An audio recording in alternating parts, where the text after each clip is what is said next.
alarm is going off. I think that's Edward or something. So On open baffle prototype. yeah, it was a prototype because everyone was asking Jerry. I was throwing it at Jerry, giving the cards because people were asking how I was going to reproduce it, and I said, I don't know. You know, it's a prototype. And then so Jerry was passing his cards out. And so I started building speakers a long time ago. Like I started when I was 15. My first pair of speakers were the garage sale speakers.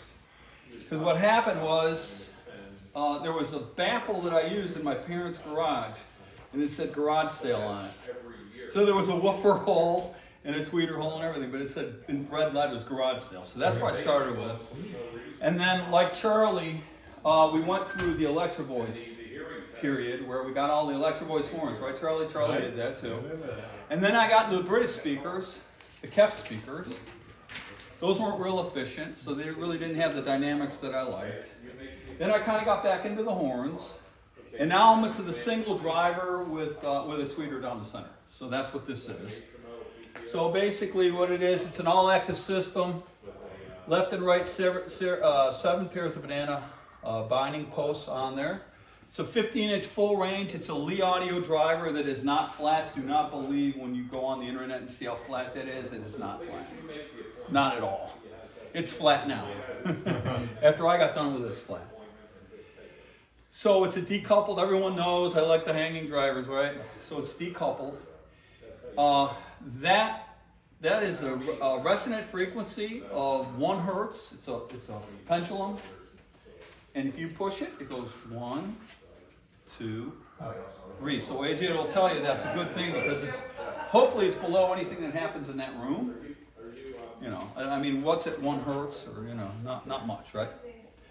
So I tried to decouple it because I don't want anything messing with the mid-range or the tweeter. And then I have 4 10s on the bottom, and those are mounted in 65 Ford air filters, 14-inch air filters. And that creates a cardioid response, which I'll go into in a little bit. Let me see if I can. So here it is. Davina loudspeaker, it was prototype. It's not going to get produced. It's an all-active open baffle design, portrays open dynamic presentations. This is my goals of the speaker. With the help of 10 subwoofers, each driver has its own amplifier. There are a total of 42 speaker drivers in a 15 by 18 room. Design goals, its ability to play all types of genres at realistic level, yet be detailed enough to enjoy at low listening. That was the thing that I wanted. So I don't want it to be just play big classical music. I want it smaller. You know how like little mini monitors, they're small. Sometimes female vocals sound really good on them, right? Mm-hmm. So my goals were the good pace, rhythm, attack, timing.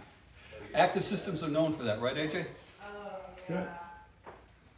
When you say active, that means there's DSP involved? Every speaker in there, I can't say every speaker because there are some multiple speakers, but basically every speaker in there has its own amplifier. Amplifier, okay, got it. So you said you were into the single That's driver what I did. system, but you got 42 drivers? You went from one Single to drive, yes. Everything surrounds that single, but that's the most critical part of the whole thing. What's the But everything adds to it. What's the bandwidth of the full range?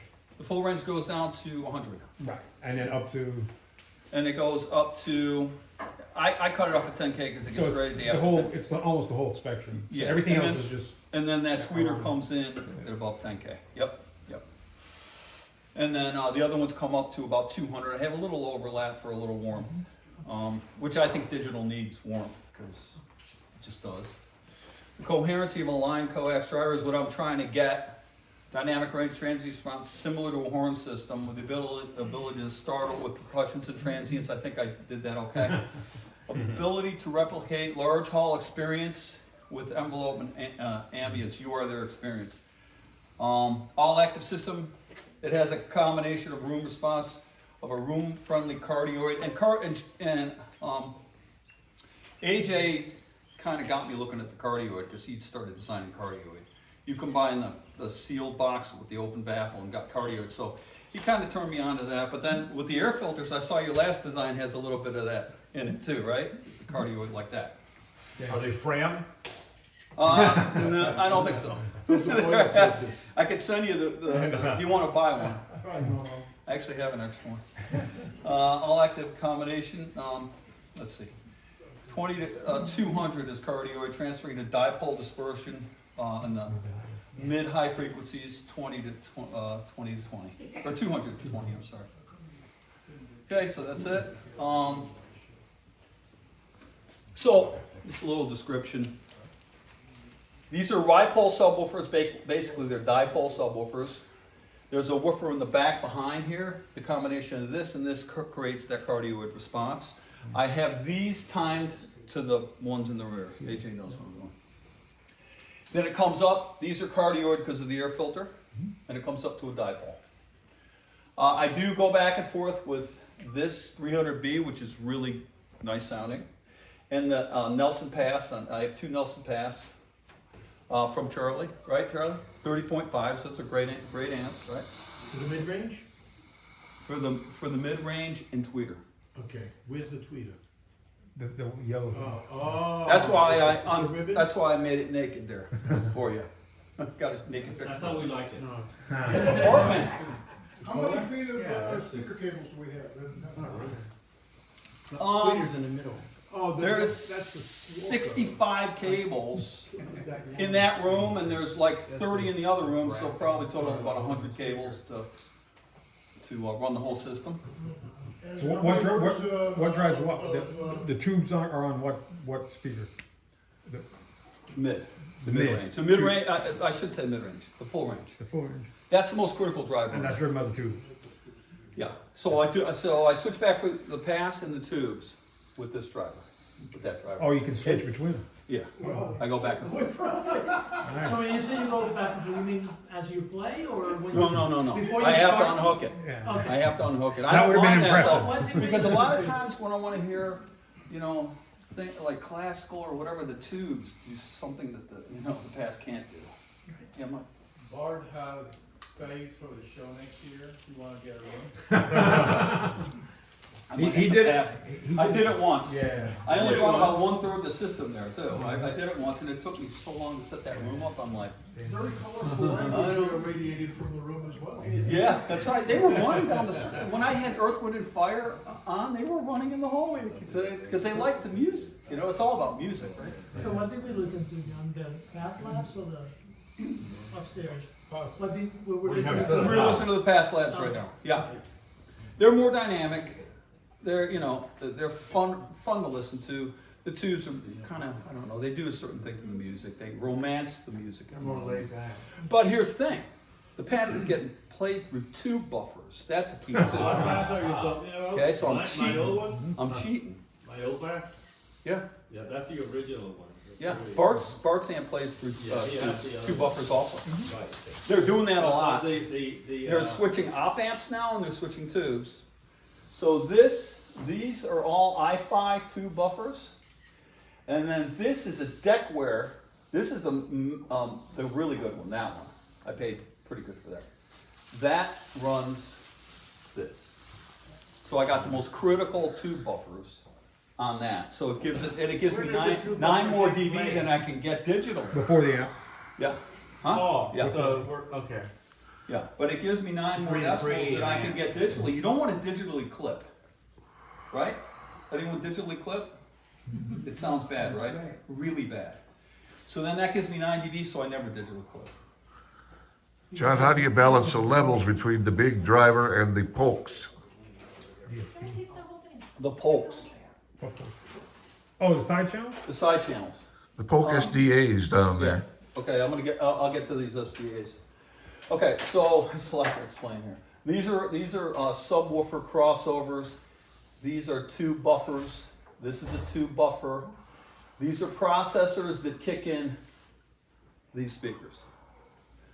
These and these are crossed over. This is crossed over to that speaker at 300 hertz. So basically, these go up. Those are BMR drivers. They go up pretty high, and they have good dispersion. You've seen those BMR, right? Good. So that's what I use with the air filters too. These are smaller lawnmower air filters. Anyways, I made those, and the idea behind that, and I'm going to talk about that in a minute, is to cancel the left speaker the right speaker playing into the left ear, which is, you're not really supposed to hear that. I'll go into that in a minute. Like the box system you developed yourself. Yeah. Kind of, yeah. Or the Polk. That's, Gary knows, right, Gary? Yeah. Okay, what else? So some of the systems in the other room, this is a mini DSP processor. This feeds these speakers. Wiring. In the other room, it starts with an Arender N20. So the system starts there. And I'll go over that in a little bit. Any questions about these pictures or? How many subs? 10. And I have room I have a room in my system, in the electrical part of the system for 12, but I can't figure out where to put them. Edward's gonna help me. I would recommend in the cushions. In the cushions? That's a good He idea. uses them as night tables. He's got nightstands that are so. Hey, John, I saw something behind the big speaker on the floor, on the actual the subs? floor. It's a sub. No, not that. Something like embedded on the floor, like bolted down. Like a speaker bolted down right behind that big cabinet. Not on the cabinet, but like a piece of speaker just. Oh, it's firing up. That's a tweeter, firing tweeter. Oh, it's firing up. Yes, for classical music. Oh, so I want expansion in classical music, so I fire it up, so it gets bigger. And you can turn it on and it's off. not down. Turn it on. There you go. Variable directivity. Yeah. That's it. I'm doing what you're doing. It is classical music. What about your room treatments? Okay, Bartman. Mainly dead people. He was responsible. If you know Bart, he did the room treatments. He did the diffusers for years. We took him to a show. We had so much fun at the show, right? We had an empty room and we had a diffused room, right? Treated Two room. identical rooms, one treated, one Yeah. untreated. The song And flowers. we did that with these, and they're actually to spec, mathematically to spec. So he did an unbelievable job on it. And I measured him. I'm like, Bart, you sure you got that? He goes, yep. It was exactly the spec because I measured all the inserts and everything here. Physics are our friend. Huh? Physics, our friend. It is. Who So would these have guessed it? go from about 300 all the way to about 20K. Yeah, actually, it's a little over 18. A little okay. All right. But Who's I counting? think Who's you're counting? right. What do you do for power conditioning and surge protection? That would be behind there. I use what do I use? Remember the old high fidelity cables that have the magnets? Yeah. And I do use magnets in the system too. The magnets just add to the dynamics of the system. I don't know how, I don't know why they work. The company's out of Stay calm, business, AJ. but I'm still Oh, using they went out of magnets. business, high fidelity cables? Yeah, they went out of business. Oh, I didn't know that. You don't use Van Sievers? Van Sievers? No, I don't. Wasn't that Schultz? Okay, so this Rick is Schultz or something like that? Schultz? yeah. Yeah, he's Yeah, gone. Rick Schultz. He's out of business. Yeah, yeah. He was expensive. They were insane expensive. So I just got them. Anyways, it's the schematic. So PC control. So I can sit in my PC and control these processors. 1, 2, 3. Actually, this one too. PC should go here too. And then a music server. This goes into the DEQ2496, which is a processor. And it goes. This is in the other room. This goes to the mini DSP, like I showed you. And then this goes to the SDA processor. This goes to the multiple tube buffers with the gain. Okay? And the mini DSP also goes to the crossover with the bass and phase delay. So I got 10 subwoofers here. And let me tell you something, it's not easy to integrate 1 or 2 subwoofers. Try 10. Okay? To get them to sound right where you don't know that it's coming from a subwoofer. Isn't that weird? Everyone wants subwoofers, but they don't want to know that it's coming from a subwoofer, right? Hey, John, so Yeah. at what point down that chain does it become analog? Like At you the start amps. At the amps? Right at the amps. So I don't basically- go DA. Yeah, I exactly. don't do So that. your source is digital to begin Yes, with, right? yes.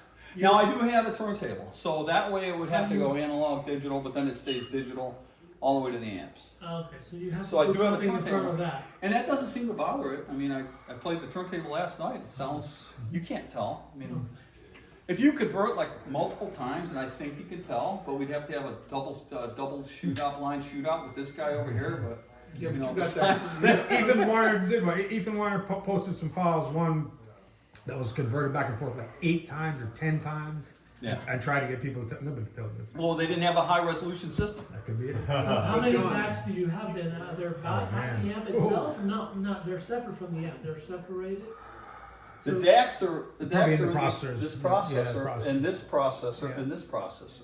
Oh, okay. Now, I use Pro Gear, but I use it lower. And I use it for the ambient speakers. So this mini DSP is not Pro Gear, and then so the real critical speakers I don't use Pro Gear stuff. Because I mix Pro Gear and that's how I'm getting that mid bass. I mean, people ask me in the room, how you get the mid bass? I cheat. It's called Pro woofers. They're just fantastic, right? Especially dipole. Dipole Pro woofers are great.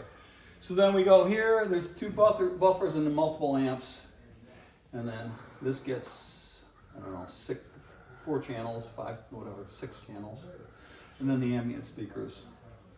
I just wanted to mention, you have that crappy turntable, that Denon 755. The one you got. Yeah, it's great. I was listening last night to Linda Ronstadt. Any Where- questions about that? Where's the equalization, John? EQ? Mini DSP. In the digital stage there in the middle? I use the EQ really mainly for the crossovers. I mean, I use the processing mainly for the crossovers. And if the speaker needs it, then I use it. If not, I don't use it. I don't sit there and level everything out. This speaker here, there's no way you can use that speaker unless you, in my opinion, unless you really do some work on it with the EQs. That's the only one really that's getting EQ'd though. Okay, so that's the system. Right channel, left channel, the right pulse subs, the vented woofers in the back, ambient speaker playing up. Right, that's the one I was talking about. That's the one, Yeah. right?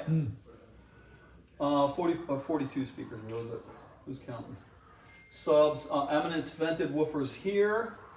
George made those cabinets. Thanks, George. Where's George? There's George. Thanks for those cabinets. You made them for Bart? No, I got them. They're very good cabinets. Oh, I remember those. Yeah. Remember those? Yeah, for Bart. Yeah. And then the SDA ambient speakers to increase room size, widen stereo image. These are adjustable depending on the room size. Replica. So I do replicate. I can use delay on them. Are I those use delay if I want to. If I want to give you a classical, which I can do classical music, it takes me a little time to set up. If I want to do classical music, then I will use delay, up to 15 millisecond delay, to make it sound bigger. Are the subs behind the chair in opposite phase as the subs in front of the Believe it or chairs? not, these are 180 degrees apart. Behind the chairs, behind the chairs. Oh, behind the chairs? Behind the No, chairs. they're not opposite. They're not. No. They're, I think maybe one is at 30 degrees. Oh, that's the other thing. Let me tell you this. These are 90 degrees out of phase. If you know anything about David Griesinger, and he's one who told me about Griesinger too, he loves subs run 90 degree out of phase. And I do too. It doesn't have that in your head type bass. Almost like headphone type bass doesn't have that. So these are out of phase 90 degrees. Decorrelation. These are out of phase 90 degrees. These are out of phase. This one and this one. And then this one I don't think I did it with. Because they're too close. Too close, yeah. And these go from about 15 hertz to 28 hertz. These go to 15 to 50. These go to 28 to 80. Key thing is higher frequencies are forward.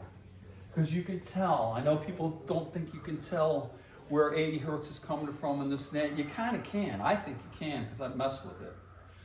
And these are all 80. 80 hertz crossover here. Lower crossovers behind you because you don't want to be dragged. You don't want to know anything's playing behind you, right? And I didn't that's see it. anything behind me. Okay. And then that's about it. So this is okay, Gary. Here you go, Gary. Binaural crosstalk first and unwanted leakage of audio signals from one speaker channel to the other. So this is the right speaker playing into the left ear. You really don't want that. You want this speaker playing in that ear and this speaker playing in that ear because it will affect the imaging. And they've done studies and studies. I mean, you can look at these white papers, right, AJ? I mean, there's major studies on this stuff. So I just read Matthew Polk's stuff. I read the Polk stuff, and I read a few of the other research papers. And I go, you know what, I'm gonna give it a shot and see if it works. And for me, it worked. I think it worked. See me after class. It's what? See me after class. Yeah, yeah. So this is one solution to help it. Separate. I forget who that is. I think that was Matthew Polk employee or something. I don't know. But what it is there's an absorptive board, and he's trying to block the one speaker from one ear and the other speaker the other. It's This just is like kind of- JBL. I don't know.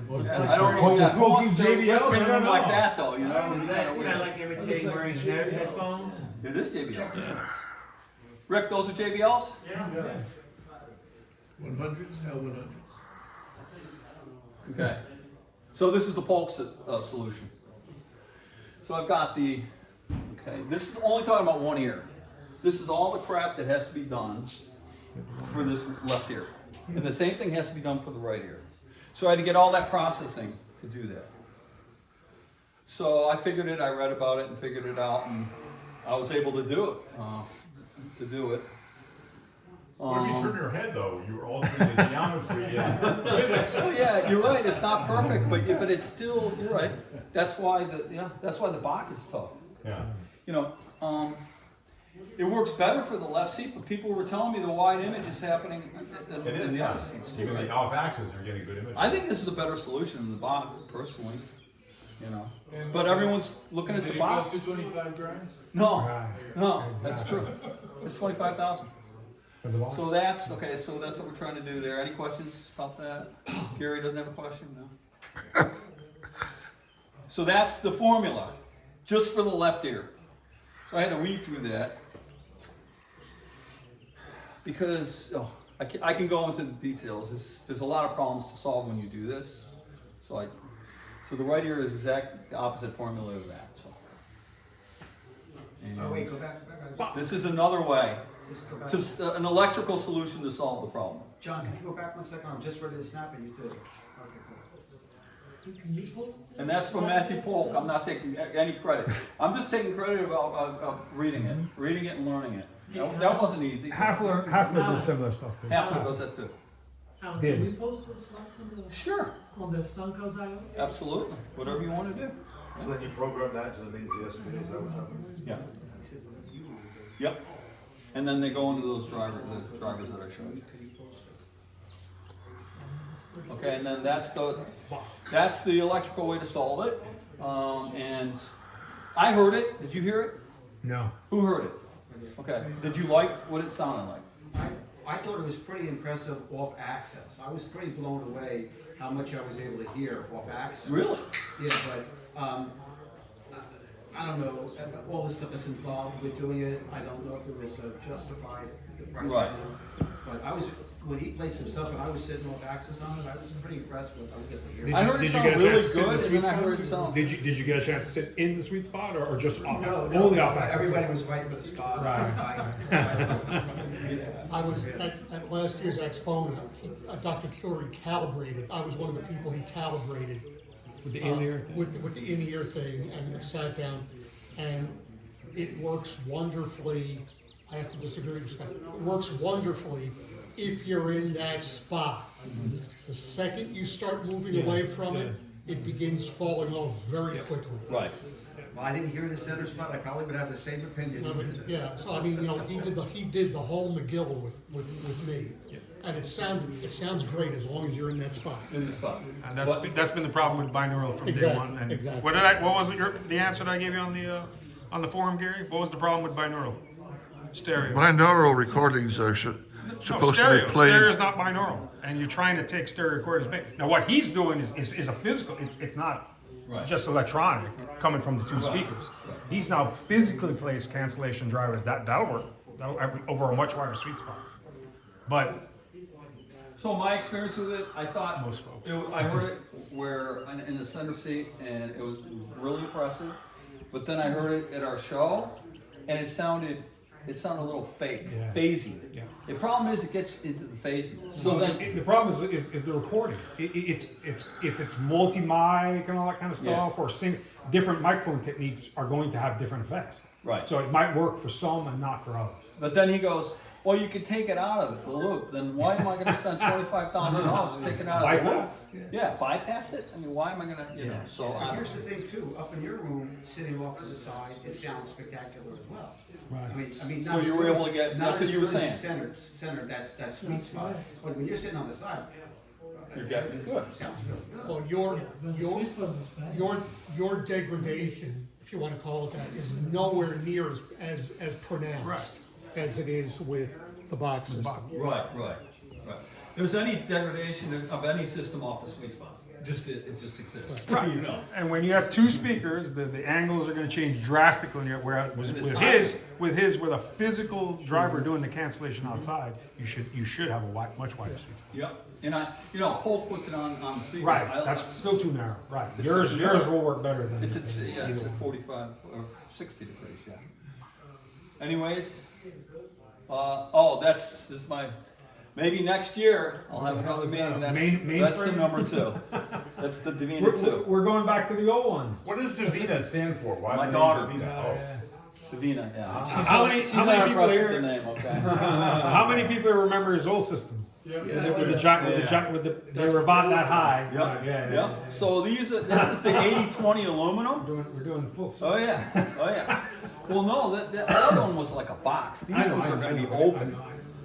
What goes in there? There's for hanging the driver. See it? Hanging It's already drivers? in there. When she was younger, was she a bookshelf? Hope so. Maybe. So I got someone asked me about the 15s. I'm putting a 15 here Oh, wow. and a 15 here, and I'm going to fill this area in with different speakers. I'm going to put the M2 speaker driver in there. I'm going to play with that. I've got AE drivers. I want to do a dome mid-range and a dome tweeter design, and just that's what the center is for. Is to put different speakers. Yeah, interchangeable. So that's why I did it that way. John, It's kind of like Mikael's system. Oh, the Mikael, PAP? yeah. It's modular, yeah. It's You modular. can interchange. And that's what the other one wasn't. In fact, Mike Bowles is the one who said you should do that. He goes, it's not modular. Make a modular system. So I go, okay. Are all those speakers in the middle gonna be hanging? Sorry? All Yeah, the it's speakers gonna in the No, middle, all no, the drivers no. in the middle? No, the cool part about it is no, this is going to be. No, he's talking about those rings. He's talking about these The bit rings, inside. like you can hang the little driver. You can Yeah. hang them off those rings. Yes. Every, all, But not that all. whole component in the center is gonna be hanging? Going to be hanging driver. Okay. Oh, Now, there may be another smaller mid-range here and here. Here, I'm sorry. I have an AE driver. So depending on how high you have to go, like into a dome mid-range, you're going to have to probably go, I don't know what, 600 hertz, 700 hertz into a dome mid-range so it doesn't distort, right? What are the dimensions? How wide and tall is that? They're in the garage. So Well, it's they've been built. 24 This is not a 24 by rendering. 80 to 87 tall. Oh my goodness. Well, these exist. This isn't just a rendering. You got to have. Oh, yo, I made those. Yeah, I made these. That's big. What exactly are you trying to improve? I wanted to make it modular so I can put different speakers in. I mean, Just have fun. your sound upstairs. What are you trying to It'll improve sound. on? It'll sound basically. It's going to sound pretty close to the same if I use those drivers. It'll sound close to the same. So this will be the production model when you open. Yeah. I don't think so. These won't be coming to the showing. All right. Cool. Thank you. So who's up? Who are the next three? I haven't heard of Gary. Hasn't heard of it. Anybody else here? Edward. I'm heading up. Charlie. Oh look. All right. Yeah. We're going back on. People have to leave early to get priority. Yeah. That's why I did it early. I don't have to leave early. I need to go here. I haven't heard. Yeah.